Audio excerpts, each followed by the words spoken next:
കാട്ടാന ശല്യം ചെറുക്കാൻ വനാതിർത്തിയിൽ നിർമ്മാണം പൂർത്തിയാക്കിയ തൂക്കു ഫെൻസിംഗ് പ്രവർത്തിപ്പിക്കാൻ നടപടിയായില്ല. നിരന്തരമുള്ള കാട്ടാന ശല്യത്തിൽ ദുരിതത്തിലായി മൂത്തേടത്തെ കർഷകർ. വെള്ളിയാഴ്ച രാത്രിയിൽ കൃഷിയിടത്തിൽ ഇറങ്ങിയ കാട്ടാനക്കൂട്ടം വ്യാപകമായി റബ്ബർ മരങ്ങൾ നശിപ്പിച്ചു. മൂത്തേടം നെല്ലിക്കുത്ത് പൂണ്ടക്കുന്നിലെ മേലേതിൽ അബ്ദുൽ കരീം എന്നയാളുടെ തോട്ടത്തിൽ പ്രവേശിച്ച കാട്ടാനക്കൂട്ടം വെള്ളിയാഴ്ച രാത്രി വ്യാപക നാശമാണ് വരുത്തിയത്. 6 വർഷം പ്രായമായ 15 റബ്ബർ മരങ്ങളാണ് കാട്ടാനകൾ നശിപ്പിച്ചത്. കരുളായി റേഞ്ചിലെ പടുക്ക വനത്തിൽ നിന്നും എത്തിയ ആനക്കൂട്ടം റബ്ബർ മരങ്ങളുടെ തൊലി ഇളക്കിയെടുക്കുകയാണ് ചെയ്തിട്ടുള്ളത്. ഒരാഴ്ച മുൻപും കാട്ടാനകൾ 10 റബ്ബർ മരങ്ങളുടെ തൊലി ഇളക്കിയെടുത്തിരുന്നു. തൊലി ഇളക്കിയെടുക്കുന്ന മരങ്ങൾ പിന്നീട് ഉണങ്ങി നശിക്കുകയും ചെയ്യും.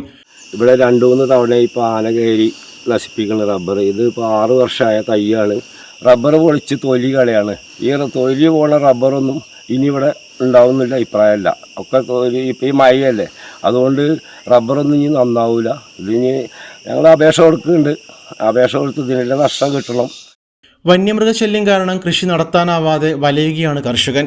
6 വർഷം മുൻപ് ഇയാളുടെ തോട്ടത്തിലെ 1300 തൈകളിൽ 140 എണ്ണം മാത്രം ബാക്കി വെച്ച് എല്ലാം കാട്ടാനയും കാട്ടുപന്നികളും മുള്ളൻ പന്നികളും ചേർന്ന് നശിപ്പിച്ചിരുന്നു. വനാതിർത്തിയിൽ നിർമ്മിച്ച കിടങ്ങ് മണ്ണിടിഞ്ഞും മറ്റും നശിച്ചിരിക്കുകയാണ്. ഇതിനെ തുടർന്ന് സ്വകാര്യ വ്യക്തികൾ സ്വന്തം നിലയ്ക്ക് കൃഷിയിടത്തിനു ചുറ്റും ഫെൻസിങ്ങും മതിലും നിർമ്മിച്ച് പ്രതിരോധിക്കാൻ ശ്രമിച്ചെങ്കിലും ഇവയും കാട്ടാനയ്ക്ക് മുന്നിൽ ഫലം കണ്ടില്ല. ഒടുവിൽ വനാതിർത്തിയോട് ചേർന്നുള്ള റബ്ബർ, തേക്ക് ഉൾപ്പെടെയുള്ള മരങ്ങൾ വെട്ടിമാറ്റി വനം വകുപ്പ് നിർമ്മിക്കുന്ന തൂക്കു ഫെൻസിങ്ങിന് സ്ഥലം നൽകി. എന്നാൽ പോളയ്ക്കാപ്പാറ മുതൽ കൽക്കുളം തീക്കടി വരെയുള്ള വനാതിർത്തിയിൽ തൂക്കു ഫെൻസിംഗ് നിർമ്മാണം പൂർത്തിയാക്കിയിട്ടും ഇതുവരെ ചാർജ് ചെയ്തിട്ടില്ലെന്ന് കർഷകർ ആരോപിക്കുന്നു. ഇതിലെ സോളാർ വൈദ്യുതി കൊണ്ടുവരുന്നുണ്ട് എന്നൊക്കെ പറഞ്ഞ് 1 വർഷമായി.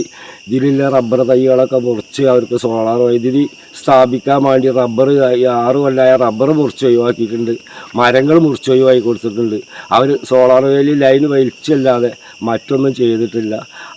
ഇത് ചെയ്യാത്ത വർഷം ഞങ്ങൾക്ക് ഇതിൻ്റെ ഈ കമ്പിയും കാലും ഇവിടുന്ന് പറിച്ചുകൊണ്ടേകൊണ്ട് ഇതിൻ്റെ നഷ്ടം ഈ സോളാർ ആൾക്കാർ തരേണ്ടി വരും.